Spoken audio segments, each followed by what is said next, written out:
Hello person, and welcome to my very first tutorial. In this tutorial I'll be covering some of the new features of Minecraft 1.5. Okay, so I'm first going to just go over some of the recipes and then we'll get to what everything does.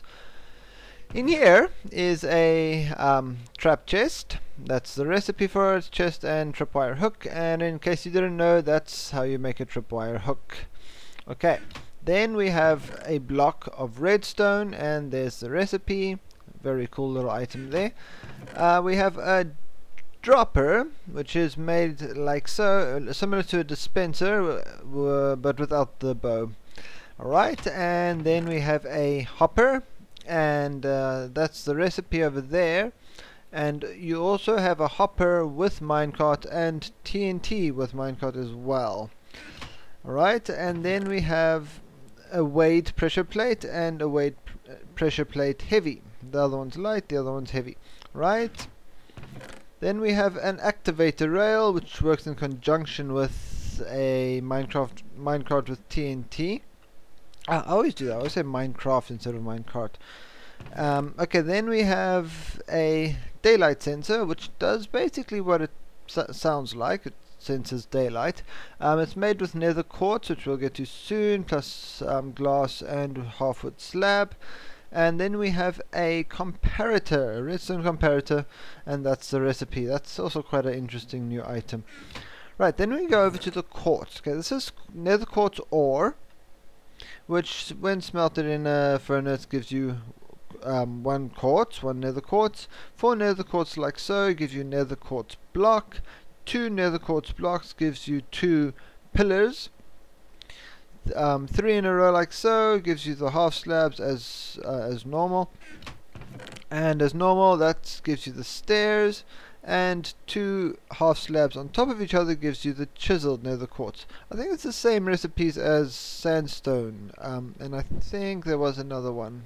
Was there another one? I think you also get chiseled stone bricks, etc. Okay, and that's all the items that we're going to cover. So let's start back on this end. I'm not necessarily going to go in order, but let's see how it goes. Okay, this is a trapped chest. Basically all the trapped chest does, I've got a demonstration here somewhere. There it is.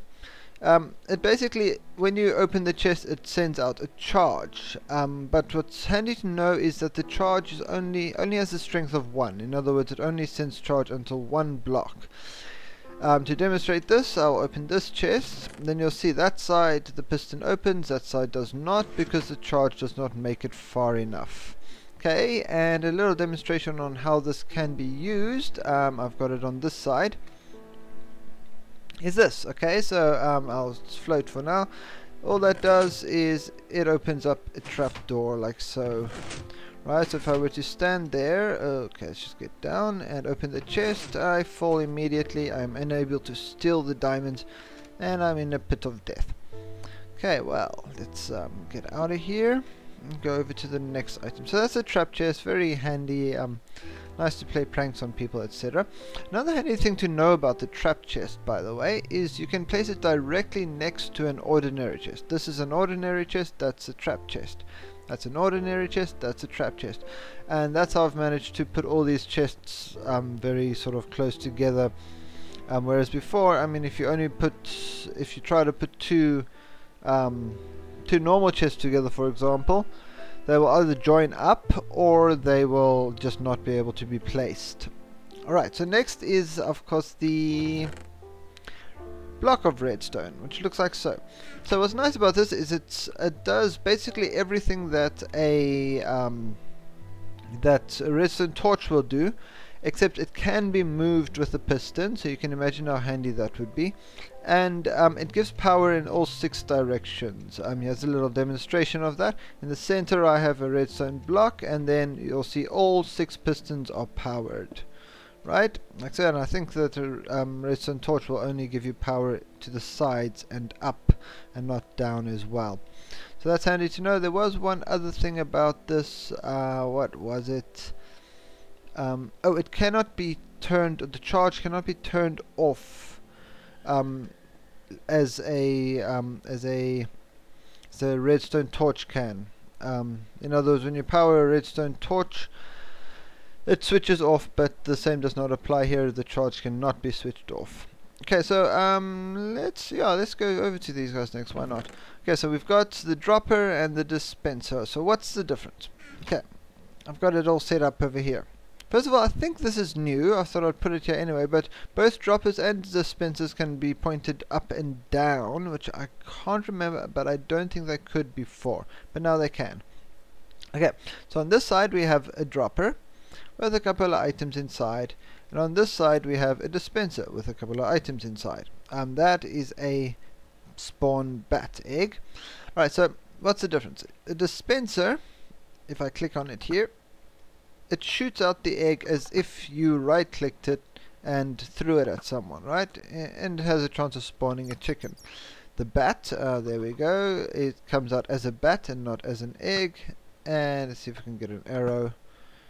Come on. Okay, bat and an arrow. There we go. Okay, and the arrow shoots out as you would shoot it out of a bow, whereas the dropper only ever drops the item. So anytime I press it, the item that comes out as it would in your inventory. Alright, we'll just toss those away. Another interesting thing about this, about the dropper, which the dispenser does not... Oh, look, we have a chicken. Which the dispenser does not do is, if you place down a chest... okay, you'll notice the chest is empty, and it actually deposits whatever you have in the dropper straight into the chest. Alright, so that's a little handy trick to know. Alright, so moving on. Don't like a cluttered inventory, I'll just chuck those out. Okay, so next in line there's a hopper. This thing's my favorite. Okay, so we've got the hopper with minecart, and the TNT minecart. Okay, so this is a hopper on its own. Okay, so what's the hopper? A hopper, you can add things. Let me take these out. Actually, put them here. You can add things directly to the hopper. It has 5 different slots. All right, but what the main thing about the hopper is you can actually just throw whatever you have straight in to it from above. So, oh, I've missed one there. So there we go, and voila, there it is. It's inside. Okay, so that's a hopper just on its own. Now, if you, for example, here's my setup. Okay, so here I have a hopper connected to a furnace, and then a furnace connected to the hopper, and the hopper connected again to a chest. And on the other side, I have a chest connected to the hopper, and then the hopper connected to the furnace from the side this time, and then a chest at the bottom. Oh, I've already mentioned the chest. So basically these are all empty, but now on the top feeds the top slot of the furnace, and the sides feeds the bottom. So there's 2 things that can happen here. One, we're gonna find some ore. Got some ore over here. Some more. And I'm gonna chuck some in there, right? 1, 2, 3, 4, 5. Okay, and in there it goes, and we'll just keep chucking it in. Okay, so now what that's done is it's taken it and fed it directly into here. And then another thing that can happen is you can take it from a chest, or anything that can contain items can be put straight into a dropper. So I'm going to put the coal in there, and you'll see, okay, it doesn't actually show here yet, but if I open it again, it's a little bit less, and a little bit less, and over here you can actually see it coming in here. You can only see one because it immediately gets fed into here. You can actually see it going up, and then from there the output gets put directly into this chest. So yeah, that's very handy, and I'm sure I will be using it in some of my games. Another interesting use for a hopper, that's this guy here, is if you've got a sort of farming system which uses streams of water like this, you can add whatever you like in there. Wrong button. There we go. And what happens is it flows down the stream as it usually would, goes into the hopper and is deposited straight into the chest, which is brilliant in my opinion. I mean, that means you no longer have the problem of having to get here before the stuff despawns. Okay, so that was the hopper. Now the hopper with minecart is the same as the hopper. It does everything the same except it's on a minecart, and I'll show you a proper demonstration of that a bit later. For now we'll get to the minecart with TNT. This one is fun. Okay, so the minecart with TNT is basically TNT on wheels, and that's where this little guy comes in, the activator rail. Basically this thing needs to be powered. It's a rail. Let me get to it here. Right, so this is a normal good old-fashioned railway. These are power rails to get the car to go forward. But all the way on this end is an activator rail. All right, and what the activator rail does is it activates the TNT when the cart reaches there. Okay, so I'm going to demonstrate this, and you'll see something quite interesting here. All right, so I'm going to send it off. All right, and what happens is, and there we go, it explodes. It took out my entire little outhouse, but it did not touch the rail. That's very, very handy, because I was quite worried about that when I first heard about this, that, you know, what's the point if you just destroy your own railway? But it seems to have kept it intact. However, I do believe that it has to be on this track specifically. If it's on here, it will blow up the it'll blow up the rail. I think I could be wrong about that, but that did happen to me once. I don't know, maybe it was a glitch. Alright, so that's that. Next item is the daylight sensor and the redstone comparator. They don't really go hand in hand. They just happen to be in the same chest. Okay, so the daylight sensor, very simple. We'll have to wait till daytime to see it properly, but I've done a little setup here. Basically, this guy is the daylight sensor, and it sends out one charge for every sort of level of light. In other words, the brighter it gets, the more charge it sends out. So in other words, the closer to midday it gets, the more of these are actually pistons underneath here, the more of them will rise, and by the time it gets to midday, all of them will be up straight until this side. In the meantime, at nighttime when there is no charge, then this gets cut, which of course causes that to switch on, which switches on the light. Oh, it's just switched off. It just switched off. Awesome timing. Okay, so that means the sun is on its way up, lights have gone off, and the clock starts. And with late in the day, the more these things will start shooting up. That's basically all it is. You can imagine the immense use you could have for that one. Okay, so let's move on to this guy. This is a I forget the name. I always forget the name of this thing. Get off my chest. This is a redstone comparator. Okay, so the redstone comparator, it looks, as you can see, similar to a repeater, but I don't think that it amplifies the charge. In other words, this, for example, sends a charge of 15 out, 1, 2, 3, 4, 5, 6, 7, etc. Whereas if this was a repeater, it would go 1, 2, 3, 4, and then start again 1, 2, 3, 4. In other words, amplify the charge from here. I could be wrong, but I don't think it amplifies the charge. Anyways, that is regardless, because it does a whole lot of other cool stuff. Let me show you. Okay, so it takes two charges, one from the side and one from the back. The one from the back we'll call charge A, and the one from the side we'll call charge B. Okay, so charge A and charge B. Charge A is your main charge. This has the strength of 15 minus 3, which is 12. And then we've got three different strengths over here. This is the strength of 13, which is larger than A, strength of 12 equal to A, and the strength of the strength of 11, which is less than A.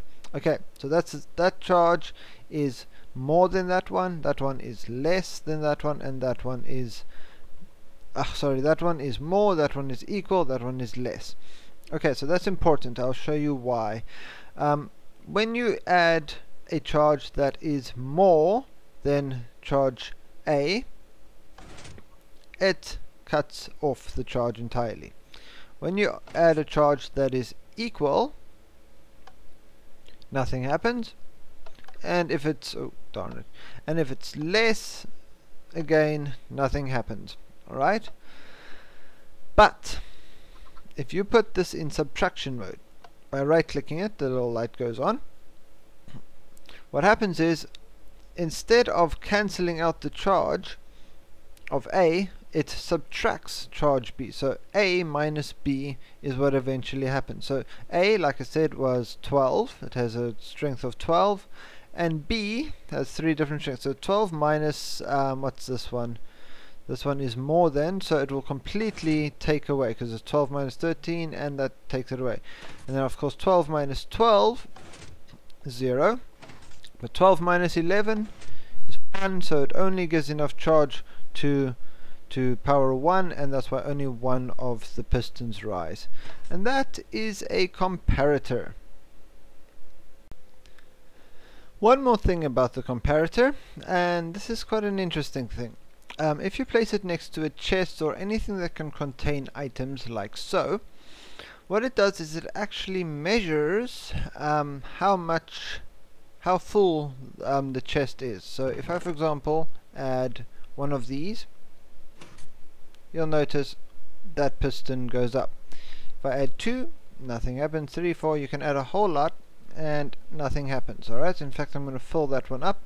Then I'm going to start on the next block. Right, gonna keep filling it up, keep filling it. Okay, let's just chuck them all in. There we go. So two inventory slots full, and it sends a power of 2. So the fuller it gets, the more pistons will rise up. Okay, I'm not exactly sure of the amounts, but basically the fuller it gets, the closer it will get to 15, which is the maximum charge. Okay, so there's that. So now, nearing the end of our tutorial, we have these weighted pressure plates, light and heavy. What they do is they do the same as this little squishamabob over here, but they do it with floaty items. In other words, things you just throw on the ground. So if I chuck one piece of coal there, you'll notice it lights up on that side. And if I chuck 2, nothing happens. I think 5 on a light will make it go a bit more. There we go. It's traveling a bit further. You're going to keep adding, keep adding, and there we go. 1 has gone up, and continue adding, and 2 and 3 have gone up. So every like 5 or 4 items it sends the charge a bit more. This side is similar, except you need to add a whole lot more. I'm not exactly sure how much. Let's just keep adding, and it's going, and it's going, and it's going, and it's going. You see, it hasn't even gone to okay, there it's gone to the second one, and that was about 42 around about, I think. Yeah, around about there. And so it continues, so it continues, so it continues, and I'm all out, and it's only gone 2. So you can imagine you'll need quite a lot to keep the charge going there. Anyways, I'm not quite sure of the practical implications of that, but we'll see. I'm sure someone out there will figure out exactly what the practical implications will be. Okay, which leads us to the last of our items, I believe, and this is all the quartz items. Alright, so these are strictly decorative blocks, and besides the quartz used to make items, and I've got a little demonstration of how this can be used. This is the chiseled, that's a pillar, chiseled pillar, and these are half slabs, and those are normal blocks all put together. Here they are on their own. There's a stair. The stair looks the same no matter which of these 3 used to make it. Same with the half slab. And that's that. Right, so over here I have a practical use for some of the items covered in this tutorial. Okay, so over here we have 2 minecarts with chests. Old news, I know, but you'll soon see what they will be used for. So what I'm going to do is pretend I've been mining and fill these guys up with ore. And on this side I'll fill these guys up with some, what are those? Charcoal. Is that charcoal or coal? Charcoal, wow, okay. Well, charcoal's the same as coal, doesn't matter. And some nether quartz, why not? Okay, so that's everything. Now what's going to happen is before I push the button, we'll just use our imaginations. That's the cave down there, and this is my house, which is miles away, and here it is. Okay, so what's going to happen is on that side I'm going to push a button and it's going to automatically send the carts to my house. We'll just do that. Okay, and each one has its own parking slot.